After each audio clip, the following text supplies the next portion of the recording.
Hello friends, welcome to Vicky kitchen. आज बनाने जा रहे हैं हम टोस्ट, स्वीट टोस्ट की रेसिपी। ये हमने ब्रेड ली है, अब हम इसको अच्छे से कट करेंगे। ये हमने 4 पीसेस में कटिंग कर ली है। अब हम इसको हाई फ्लेम पे रेडी करेंगे। ये देखिए फ्रेंड्स, हमने अच्छे से कटिंग कर दी है। ये फ्रेंड्स हम हाई फ्लेम पे रेडी करेंगे। फ्रेंड्स देखिए, डार्क ब्राउन हो गए हैं। ये हम हाई फ्लेम पर ही रेडी करते हैं जिससे अच्छे ब्राउन हो जाए। फ्रेंड्स देखिए, टोस्ट हमारे रेडी हो गए हैं। ये हमारी चाशनी है। ये चाशनी की रेसिपी आप मेरे YouTube चैनल पर देख सकते हैं।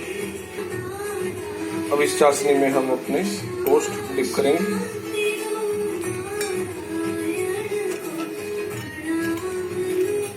और इनको एक निकालेंगे। ये